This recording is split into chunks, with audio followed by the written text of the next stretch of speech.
Padre Pio's life was full of miracles, but the nature of the miracles was always divine. And so for this reason, Padre Pio invited people to thank God, who is the only source of miracles. I'll break this into 2 videos, and for this video, I'll share with all of you 5 miracles of Saint Padre Pio, and we'll start with the miracle of chestnuts. And this miracle has been identified as Padre Pio's first miracle, which occurred in 1908. What happened was, one day he gathered chestnuts growing in a nearby forest into a bag and sent the bag to Pietrelcina to his Aunt Daria. She always had a great affection for him. Aunt Daria received the bag and ate the chestnuts, and she saved the bag as a souvenir. A few days later, she was looking for something in a drawer where her husband usually kept the gunpowder.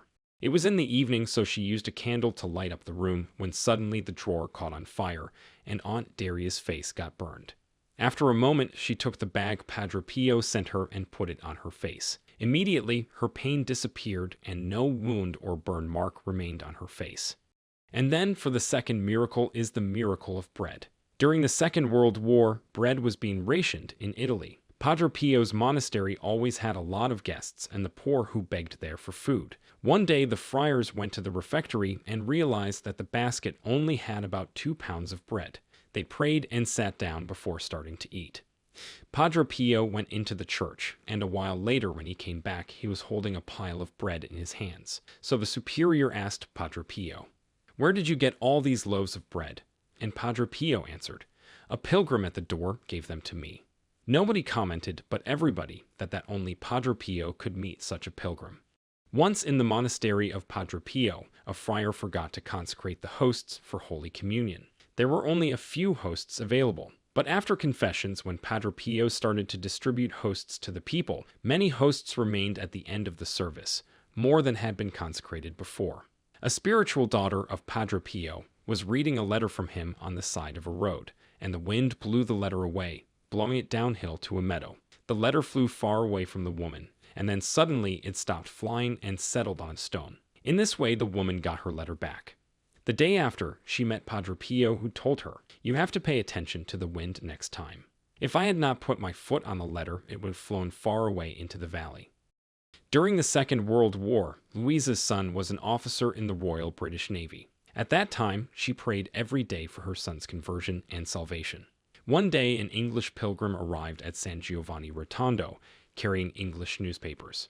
Louisa wanted to read them, and she found a peace news concerning the sinking of the warship on which her son was stationed. She immediately went crying to Padre Pio, who consoled her. "Who has told you that your son is dead?"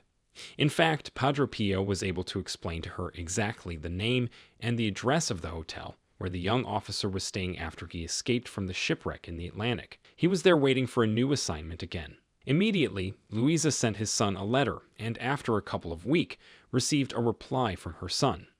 A woman at San Giovanni Rotondo was such a good person that Padre Pio said it was impossible to find any fault in her soul to forgive. In other words, she lived to go to heaven. At the end of Lent, the woman fell seriously ill, and the doctor said there were no hopes for her. Her husband and her 5 children prayed with Father Pio and asked him to help her.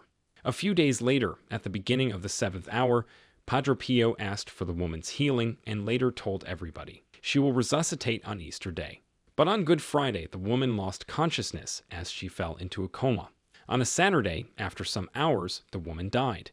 Some of her relatives took her wedding dress in order to put it on her according to an old tradition of the country. Other relatives asked Padre Pio for a miracle, and he answered them. "She will be resuscitated," and he went to the altar for the Holy Mass. When Padre Pio started to sing the Gloria and the sound of the bells announced Christ's resurrection, Padre Pio's voice broke off with a sob, and his eyes were full of tears. In the same moment, the woman resuscitated. Without any help, she got up from the bed, knelt down, and she prayed the creed 3 times.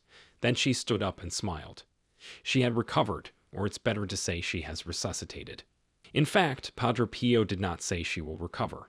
He said resuscitate. When the woman was asked what happened during the period when she was dead, she answered, "I went up, went up, went up.